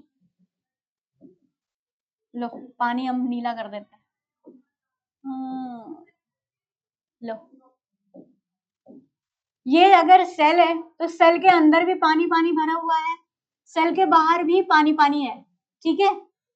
तो अब तुमको सेल मेम्ब्रेन बनाना है। तुमको मैंने स्ट्रक्चर बता दिया है कि जो सेल फॉस्फोलिपिड का जो पोलर हेड है वो उसको पानी से प्यार है, वो पानी वाले साइड रह सकता है। लेकिन जो उसके लेग्स है, उसका जो टेल है, वो क्या करेगा? उसको तो भाई पानी से बचना है। तो लिपिड बाइलेयर, फॉस्फोलिपिड बाइलेयर की है, वो मैं तुम लोगों को यहाँ पे समझाती हूँ। तो ये देखो, इधर आओ, थोड़ा इधर आ जा भाई। चलो ठीक है, आई होप ये तुम लोगों को दिख रहा होगा। सेल के बाहर पानी पानी स्ट्रक्चर है, पानी पानी स्ट्रक्चर बोली, जबान देख रहा हमारी। सेल के बाहर भी पानी है, सेल के अंदर भी पानी है साइटोप्लाज्म में। तो लिपिड वाला क्या करेगा? देखो हम बनाते हैं, दूसरे दूसरे रंगों से बनाएंगे हम। ये अंदर हो जाएगा। अगर जिसको डायग्राम नहीं दिख रहा है वो देख लो। ये हमारा क्या है? पोलर हेड है। इसको तो पानी से प्यार है ना, ये तो पानी वाले साइड में रहेगा। और इसको क्या है? इसके जो टेल पोर्शन है उसको पानी से प्यार नहीं है, लेकिन सेल के अंदर तो फिर से पानी आ गया। तो अब ये क्या करेगा? ये एक लेयर तो बन गया, तो अब ये क्या करेगा? लिपिड दूसरा लेयर भी बनाएगा। दूसरा लेयर कैसे बनेगा? अंदर पानी है तो हेड कहाँ होगा? हेड बाहर की तरफ होगा और इसका पैर अंदर। ये देख दिख रहा है? आई होप मैं तुम लोगों को समझा पा रही हूँ इसका स्ट्रक्चर। नहीं हो तो हमसे फिर से पूछ लेना, हम कहाँ भाग रहे हैं, है ना बेटा? तो इस तरीके से तुम लोगों को दिख रहा है, एक लेयर, दो लेयर। तो फॉस्फोलिपिड कितने लेयर है? बाई लेयर है। ठीक है। इस तरीके से तुम देख सकते हो, ये क्या है, ये टेल पोर्शन है, ये दिख रहा है टेल पोर्शन कैसे यहाँ पे पानी से बच रहा है और यहाँ पे कैसे इसको बचाया जा रहा है, ठीक है। और यहाँ पे एक तो ये जो सेल मेम्ब्रेन है इसके स्ट्रक्चर में तुमको ये बता चुकी, दूसरा चीज क्या है, ये देखो ये प्रोटीन पड़ा हुआ है, ठीक है। तो सेल मेम्ब्रेन किन दो चीजों से बना होता है, और ये जो लिपिड्स हैं और प्रोटीन्स हैं इनका रेशियो चेंज होता रहता है, वेरी करता है, ठीक है। और जो पुराने वाले साइंटिस्ट थे उस टाइम पे उन्होंने किसके ऊपर पढ़ाई की थी, उन्होंने आरबीसी से रिलेटेड, है ना, आरबीसी के स्टडी पे, आरबीसी के सेल मेम्ब्रेन पे स्टडी की थी ना उन्होंने, तो उसमें उन्होंने क्या रेशियो बताया था, चलो अभी देखते, 52% आई थिंक क्या था, अभी रीड करते फिर बताते हैं। ये तुम लोगों को समझ में आ गया, जो मेजर लिपिड्स आर क्या है, फॉस्फोलिपिड से बना होता है, they are arranged in a bilayer, I hope मैं तुम लोगों को बाइलेयर समझा पाई हूँ। Also the lipids are arranged within the membrane with the polar head, polar head कहाँ है, पोलर हेड मैंने कहाँ दिखाया था, बाहर की तरफ दिखाया था, क्योंकि सेल के बाहर पानी है और पोलर हेड को पानी से प्यार है इसलिए वो बाहर की तरफ। And the hydrophobic tails, hydrophobic मतलब पानी से नफरत है इनको, नहीं छू सकते हैं पानी को ये। Hydrophobic tails towards the inner part, ऊपर क्या जाएगा हेड, नीचे क्या जाएगा टेल, फिर नीचे से एक और लेयर बनाओ, नीचे क्या है पोलर हेड, अंदर की तरफ टेल, ये इस तरीके से हमारे दो लिपिड फॉस्फोलिपिड बाइलेयर, ठीक है। This ensures that the non-polar tail of saturated hydrocarbon is protected from the aqueous environment. यही चीज हम तुमको बता रहे थे कि इनका स्ट्रक्चर इस तरीके से क्यों है, पोलर हेड बाहर की तरफ, इनका जो टेल है वो अंदर की तरफ क्यों है, इनको क्या करना है, इनको देना है प्रोटेक्शन, किस चीज से प्रोटेक्शन देना है टेल जी को, एक्वस एनवायरमेंट से, पानी से बचाना है, बेचारे पानी से डरते हैं, ये फोबिया है इनको, समझे। In addition to phospholipids, membrane also contains cholesterol. Lipids के अलावा और क्या है, कोलेस्ट्रॉल भी इनके पास। Later, biochemical investigation clearly revealed that the cell membrane also possess protein and carbohydrate. Cell membrane में और क्या पाया जाएगा, कार्बोहाइड्रेट पाया जाएगा और protein. The ratio of protein and lipid varies considerably in different cell types. In human beings, the membrane of the erythrocyte has approximately, erythrocyte मतलब पता ना, आरबीसी की बात हो रही है यहाँ पे, 52% क्या है प्रोटीन्स है, 40% क्या है लिपिड्स है। मैंने अभी थोड़ी देर पहले ही बताया था कि ये जो प्रोटीन्स और लिपिड्स हैं इनका कंसंट्रेशन कम ज्यादा वेरी करता रहता है, और हमने किसके साइंटिस्ट ने स्टडी किस पे की है, आरबीसी के ऊपर, और उन्होंने क्या बताया कि आरबीसी के अंदर 52% प्रोटीन्स है, 40% लिपिड्स है। Depending on the ease of extraction, membrane proteins can be classified as integral and peripheral proteins. Proteins कितने तरीके के होते हैं, पेरिफेरल और integral. Peripheral proteins lie on the surface of the membrane while the integral protein are partially or totally buried in the membrane.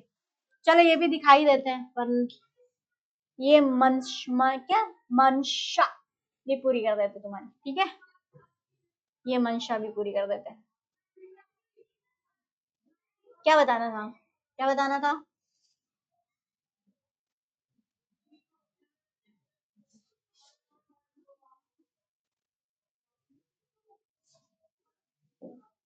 क्या बताना था, मैं भूल गई। अच्छा, इंटीग्रल और पेरिफेरल प्रोटीन्स, अभी हमने तुमको लिपिड्स के बारे में बताया, अब हम तुमको प्रोटीन समझाएंगे। प्रोटीन में क्या होता है, देखो दो तरीके के प्रोटीन्स होते हैं, एक प्रोटीन तो तुमको यहीं पे दिख रहा है, दिख रहा है ये, एक प्रोटीन है ये इंटीग्रल प्रोटीन लिखा हुआ है, ठीक है। दूसरे प्रोटीन, ये देखो एक यहाँ प्रोटीन लगा लो, एक यहाँ प्रोटीन लगा लो, कहीं भी लगा लो यार, तुम्हारी मर्जी, ठीक है। दो तरीके के प्रोटीन होते हैं, ऐसे प्रोटीन्स जो सेल मेम्ब्रेन के सरफेस पे पाए जाते हैं उनको क्या कहते हैं? Peripheral proteins. जैसे ये कह लो, ये कह लो, ये देखो सरफेस के ऊपर एक प्रोटीन, दूसरा लगा दिया मैंने, तीसरा लगा दिया, ऐसे जो सरफेस पे प्रेजेंट है इनको क्या कहेंगे? Peripheral, peripheral proteins. ठीक है, इनको कहेंगे पेरिफेरल प्रोटीन्स। पेरिफेरल मतलब पेरीफेरी पे जो प्रेजेंट है, इसलिए इनको पेरिफेरल प्रोटीन्स कहते हैं, जो सरफेस पे प्रेजेंट है प्लाज्मा मेम्ब्रेन की। अब दूसरा कौन सा है? Integral protein. इंटीग्रल प्रोटीन दिख रहा है, पूरा सेल मेम्ब्रेन को इसने यहां से लेके यहां तक पूरा मतलब एम्बेडेड है ये सेल मेम्ब्रेन के अंदर।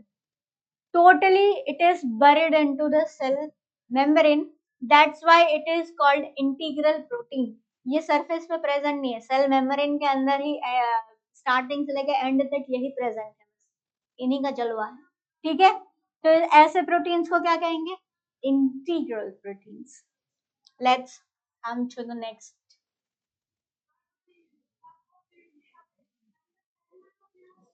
An improved model of the structure of the cell membrane was proposed by Singer and Nicholson। Very important। भैया नीट में बहुत बार आ चुका है ये। ठीक है, कि जो सेल मेम्ब्रेन का जो मॉडल बनाया गया था वो किसने दिया है? सिंगर और निकोलसन, और ये 1972 में दिया गया है। और इस मॉडल का नाम क्या था? Fluid mosaic model. ये इंपॉर्टेंट है। फ्लूइड मोज़ेक मॉडल किसने दिया हुआ है? कौन से साइंटिस्ट ने दिया? सिंगर एंड निकोलसन ने दिया है। According to this, the quasi-fluid nature of the lipid enables lateral movement of proteins within the overall lipid bilayer। According this ability to move within the membrane is measured by its fluidity। I hope ये समझ में आ गया होगा। जो क्वशी fluid nature है lipid का, वो क्या हेल्प करता है? It enables the lateral movement of proteins. ठीक है, जो क्या कहते हैं, लिपिड है, क्वशी फ्लूइड नेचर ऑफ लिपिड, ये क्या इनेबल करता है? क्या रिस्पॉन्सिबिलिटी है इसकी? लेटरल मूवमेंट ऑफ प्रोटीन्स में ये हेल्प करता है पूरे ओवरऑल बाई लेयर पे। और इसको हम मेजर कैसे कहते हैं? फ्लूइडिटी से हम इसको मेजर करते हैं। The fluid nature of the membrane is also important from the point of view of function like cell growth, formation of intercellular junctions, secretion, endocytosis, cell division, etc। Fluid nature का किस लिए क्या क्या importance है? Fluid nature का, membrane में जो fluid है उसका इंपॉर्टेंस क्या है? देख लो, cell growth, formation of intercellular junction बनाने के, सिक्रीशन है, एंडोसाइटोसिस है, सेल डिवीजन है, बहुत सारे फंक्शन, ये सारे याद होने चाहिए लाइन टू लाइन। एग्जाम में नीट के पेपर में एक लाइन ही छाप देंगे, बोलेंगे ट्रू फॉल्स बताओ, है ना? More than one statement true बताओ, ट्रू है कि फॉल्स है, मल्टीपल। अब इसमें देखो, अब हम क्या बात करेंगे? ट्रांसपोर्टेशन की बात करेंगे। हमने सेल मेम्ब्रेन का फंक्शन देख लिया, सॉरी हाँ, सेल मेम्ब्रेन का फंक्शन हमने देख लिया, स्ट्रक्चर देख लिया एक्चुअली, कि स्ट्रक्चर कैसा होता है, फॉस्फोबाइलिपिड लेयर है, लिपिड और प्रोटीन से बना हुआ, ये सारी चीजें हम देख चुके हैं। सॉरी, जब मैंने स्टार्ट किया था प्लाज्मा मेम्ब्रेन, उसका क्या फंक्शन बताया था? प्लाज्मा मेम्ब्रेन हमारी किसकी तरह होती है? मम्मी की तरह होती है। मम्मी क्या करती है? घर में क्या आएगा क्या नहीं आएगा उसको डिसाइड करेंगे। प्लाज्मा मेम्ब्रेन भी क्या कहते हैं? प्लाज्मा मेम्ब्रेन को सेलेक्टिवली परमिएबल मेम्ब्रेन कहते हैं, क्योंकि एंट्री और एग्जिट ऑफ सब्सटेंस एंट्री और exit of substance is regulated by the plasma membrane. लेकिन अब उनका ऑब्वियसली एंट्री, अब कोई भी तो अंदर नहीं जा सकता, कोई भी बाहर नहीं जा सकता, तो कुछ ना कुछ तो उसके लिए भी इंतजाम करके रखा होगा ना सेल मेम्ब्रेन में। तो कैसे ट्रांसपोर्टेशन होता है उसके बारे में हम ट्रांसपोर्टेशन पढ़ेंगे। Let's see. वैसे अभी फिलहाल के लिए दो तरीके का ट्रांसपोर्ट होता है, एक पैसिव ट्रांसपोर्ट और दूसरा एक्टिव ट्रांसपोर्ट। पैसिव ट्रांसपोर्ट वो होता है जिसमें एटीपी का खर्च नहीं हो रहा है। आई बात समझ में? जो flow one concentration higher concentration से लो कंसेंट्रेशन ग्रेडियंट में वो अलोंग द कंसेंट्रेशन ग्रेडियंट में वो बह, ठीक है, without the use of ATP from higher concentration to lower concentration किसी भी सब्सटेंस का मूवमेंट होना इज पैसिव ट्रांसपोर्ट। एक्टिव में क्या है, मूवमेंट तो होगा लेकिन विद द हेल्प ऑफ किससे, एटीपी से। एटीपी लेगा वो, ऐसे मुफ्त में काम नहीं करेगा, पैसा लेगा फिर काम करेगा, ठीक है। पैसा क्या है, ATP. One of the most important function of the plasma membrane is the transport of the molecule across it. क्या function बताया था, entry exit of substances. The membrane is selectively permeable. Obviously it is selectively permeable to some molecules present on either side of it. चाहे कोई भी substance cell के अंदर हो या बाहर हो, उनका entry exit कौन देखेगा, प्लाज्मा मेम्ब्रेन देखेगा। Many molecules can move briefly across the membrane without any requirement of energy, and this is called passive transport.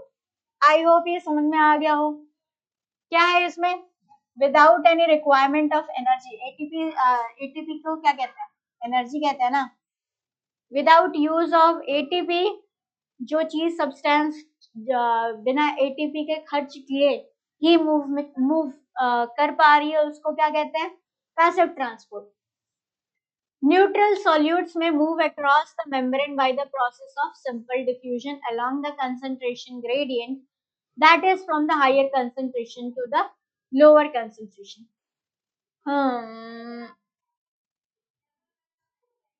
एक क्या है, सिंपल डिफ्यूजन, ठीक है। सिंपल डिफ्यूजन जो न्यूट्रल सॉल्यूट्स है, किसकी बात कर रहे हैं, न्यूट्रल न्यूट्रल सॉल्यूट्स है, वो पैसिव ट्रांसपोर्ट का ही एक क्या कहते हैं टाइप है, जिसको क्या कहते हैं, सिंपल डिफ्यूजन। सिंपल डिफ्यूजन किस में आता है, पैसिव ट्रांसपोर्ट में ही आता है। इसमें क्या होता है, ये चीज भी मैंने अभी बोला कि कोई भी substance along the concentration gradient, concentration gradient क्या होता है, सिंपल डिफ्यूजन में क्या होता है, हाई कंसंट्रेशन से चीजें लो कंसंट्रेशन में ही मूव कर रही है ना। तो कोई भी substance which is moving from higher concentration to lower concentration, we can say that it is moving along the concentration gradient and it will be put under the in the topic simple diffusion. In simple diffusion what it refers, along the concentration gradient from higher concentration to lower concentration. Water may also move across this membrane from higher to lower concentration. Movement of water by diffusion is called osmosis. पानी को, ये तो सब लोग 7th 8th class से पढ़ते आ रहे हैं। ऑस्मोसिस क्या होता है, पानी का कैसे होता है, ऑस्मोसिस के थ्रू ही होता है, पानी का मूवमेंट ही ऑस्मोसिस के थ्रू से होता है। फिर उसके बाद as the polar molecule can not pass through the non polar lipid bilayer, they require a carrier protein. ऐसे चीजें जो जो जो जो लिपिड बाय क्या कहते हैं, लिपिड बाय लेयर से क्रॉस नहीं कर सकती है, उनको क्या चाहिए। अब जैसे तुम रोड क्रॉस नहीं कर पाओ तो तुम क्या करोगे, बचपन में देखा है मम्मी हाथ पकड़ के लेके रोड को क्रॉस करा देती थी, है ना। जैसे तुमको कोई चीज नहीं आता तो कोई क्या करता है, हेल्प कर देता है ना उस काम को कराने में। तुमको अगर इस क्या कहते हैं नदी के किनारे से दूसरे नदी के किनारे है तो बोट से क्या करते हो, इस बोट की हेल्प से इस किनारे से दूसरे किनारे पे पहुंच जाते हैं ना। ऐसे ही हमारे सेल में ऐसे कुछ सब्सटेंसेस हैं जो लिपिड बाय लेयर को क्रॉस नहीं कर सकते, ठीक है। तो वो क्या करेंगे, उनको तो यही चाहिए, फिर उनको भी इस नदी से पार लगाने के लिए एक बोट चाहिए। वो बोट क्या है, कौन है वो बोट, कैरियर प्रोटीन। ये कैरियर प्रोटीन में बताती हूँ कैसा होता है। कैरियर प्रोटीन के हेल्प से क्या करेंगे, कुछ सब्सटेंसेस लिपिड बाय लेयर को क्रॉस कर लेंगे। They require a carrier protein of the membrane to facilitate their transport across the membrane. अच्छा ये देखो, ये मान लो तुम्हारा मेम्ब्रेन है, ठीक है। चलो मान लो ये डबल मेम्ब्रेन, अब मैंने वो स्ट्रक्चर नहीं बनाया, कोई ये नहीं बोलेगा ये तो लिपिड मेम्ब्रेन आपने बताया नहीं, आपने कैसे चेंज कर दिया, थोड़ी देर पहले कुछ और पढ़ा रही थी अभी कुछ और हो गया है, ऐसा नहीं है, समझ जाओ यार। अभी हमने ये क्या बनाया, मेम्ब्रेन बनाया, लिपिड बाइलेयर हमारा ये, फिलहाल के लिए समझ लो। अब यहाँ पे क्या है, कुछ मान लो ऐसा ही हमारा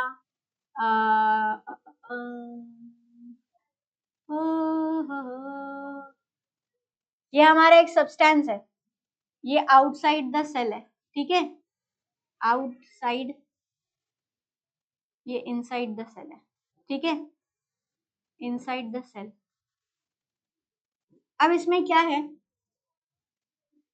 इस सब्सटेंस को अंदर जाना है लेकिन ये इसमें नहीं पार कर सकता। अब ये इसको क्या कहते हैं, इसको कहते हैं कैरियर प्रोटीन।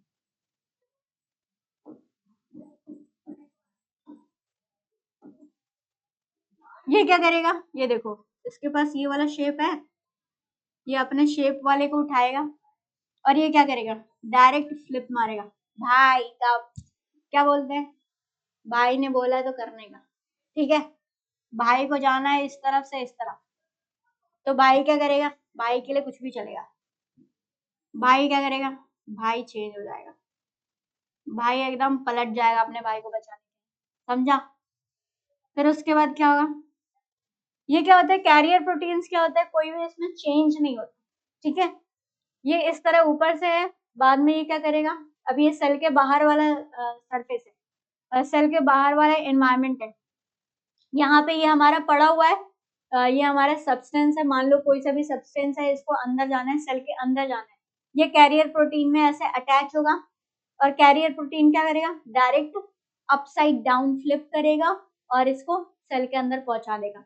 तो ये जो फ्लिप करके जो पहुंचाने का काम कर रहे हैं, इतना पुण्य का काम कर रहे हैं, इन्हीं को कहते हैं कैरियर प्रोटीन, ठीक है। इसको हम मिटा देते हैं ताकि हम जीवन में कुछ और अच्छा काम भी कर पाए, है ना। नेक्स्ट क्या है, carrier protein of the membrane to facilitate their transport across the membrane. A few ions or molecules are transported across the membrane against their concentration gradient, that is from lower concentration to higher concentration. Such is a transport is an energy dependent process in which ATP is used and is called active transport, ठीक है। अभी मैंने तुम लोगों को बताया था active transport क्या होता है, एक्टिव ट्रांसपोर्ट वो होता है जो एक एनर्जी डिपेंडेंट प्रोसेस है जिसमें एटीपी का खर्च होता है, और इसमें क्या होता है, अगेंस्ट एक्टिव प्रोसेस जरूरत ही क्यों पड़ रही है, क्यों जरूरत पड़ रही है, क्योंकि अपन को कहाँ जाना है, अगेंस्ट देयर कंसंट्रेशन।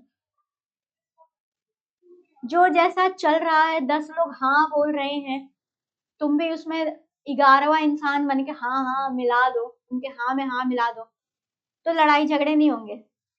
अगर वही 10 लोग हाँ हाँ बोल रहे हैं और तुम ना बोल के दिखाओ, वो 10 लोग तुम्हारे ऊपर चढ़ जाएंगे, तुमने ना कैसे बोल दिया, है ना।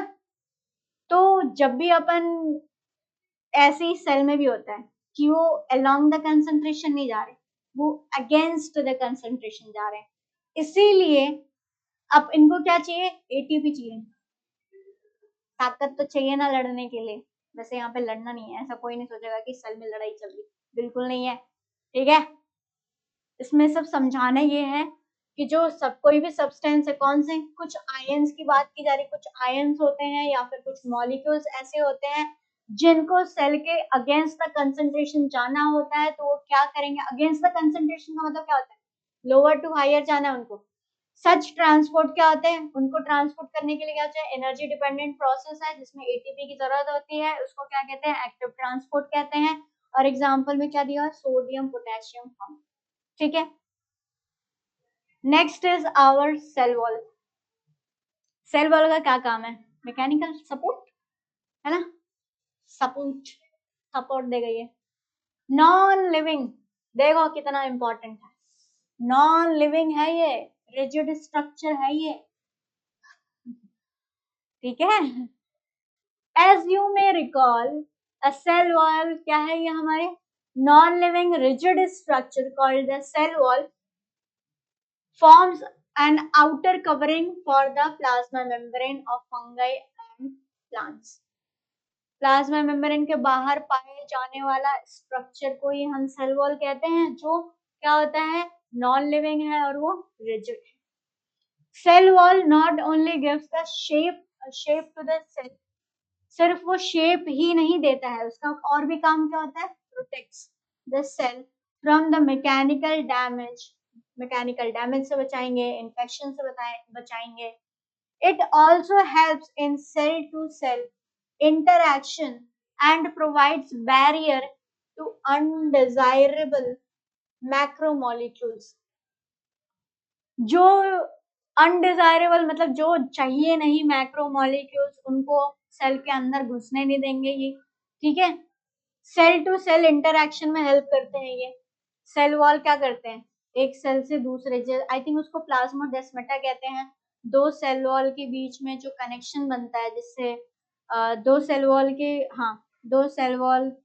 जो बीच में जो कनेक्शन होता है उसको, आई थिंक उस स्ट्रक्चर को प्लाज्मोडेस्माटा कहते हैं, जिसकी वजह से cell to cell interaction possible हो पाता है. Algae have cell wall, algae के पास है, made up of, very important, algae का सेल वॉल किससे बना होता है, cellulose, galactans, mannans and mineral like calcium carbonate. While in other plants it consists of cellulose, hemicellulose, pectins and proteins. It is very important, very important. Algae का cell wall किस किस से बना होता है, पहली चीज क्या है, सेल्यूलोज, दूसरा गैलेक्टिन्स, तीसरा मैग्नेंस, और फिर कुछ कैल्शियम कार्बोनेट मिनरल्स है. जबकि जो प्लांट है, प्लांट का सेल वॉल किससे बना होता है, सेल्यूलोज से है, पहला सेल्यूलोज, दूसरा हेमीसेल्यूलोज, तीसरा पेक्टिन और फिर चौथा प्रोटीन से बना होता है. The cell wall of a young plant cell, the primary wall is capable of growth which gradually diminishes as the cell matures. जो प्राइमरी सेल वॉल क्या होता है, वो लिविंग होता है, तो वो थोड़ा बहुत केपेबल ऑफ ग्रोथ शो करने का स्टार्टिंग फेज में शो कर सकता है, लेकिन बाद में diminishes as the cell matures. लेकिन जो सेकेंडरी वॉल होता है, it is formed in the inner towards the membrane side of the cell. The middle lamella, yes, I think मैं middle lamella की बात कर रही थी क्या, रुक जाओ देखते हैं. The middle lamella is a layer mainly of calcium pectide. It is most important. जो middle lamella है, it is a layer किससे बना होता है, मिडल लैमेला कैल्शियम पैक्टेट से, which holds or glues the different neighboring cells together. दो sales को पकड़ के रखने का काम किसका है, दो सेल हैं, दो सेल्स को पकड़ के रखने का काम किसका है, मिडल लैमेला को. इसमें बीच में आई थिंक मिडल लैमेला जी बने हुए हैं. मिडल लैमेला किससे बना होता है, कैल्शियम पैक्टेट से, और दो सेल वॉल को होल्ड करके रखने का, एक साथ रखने का काम किसका होता है, मिडल लैमेला का होता है. The cell wall and middle lamella may be traversed by plasmodesmata. अच्छा, इसी में फिर वो क्या कहते हैं, इसी की बात कर रही थी मैं, प्लाज्मोडेस्माटा से, जिसकी वजह से which connect the cytoplasm of the neighboring cells. I hope I am clear. दो सेल, अच्छा चलो मैं एक बार और समझा देती हूँ. दो सेल्स हैं, सेल नंबर 1, सेल नंबर 2, इन दोनों को बीच से जोड़ने का काम कौन करता है, मतलब जोड़ना इन द सेंस इन दो सेल्स को टुगेदर एक साथ रखने में कौन हेल्प करेगा, मिडल लैमेला हेल्प करेगा, जो कैल्शियम पेक्टेट से बना हुआ है. लेकिन दो सेल के साइटोप्लाज्म, जो अंदर साइटोप्लाज्म है, दो सेल के साइटोप्लाज्म के बीच में जो कनेक्शन बनाता है उसको क्या कहते हैं, ट्रांसफर ऑफ सब्सटेंसेस किसके थ्रू हो पाता है, दो सेल वॉल के बीच में, that is by plasmodesmata. So this is all for today's class. Thank you so much. We will meet in the next class.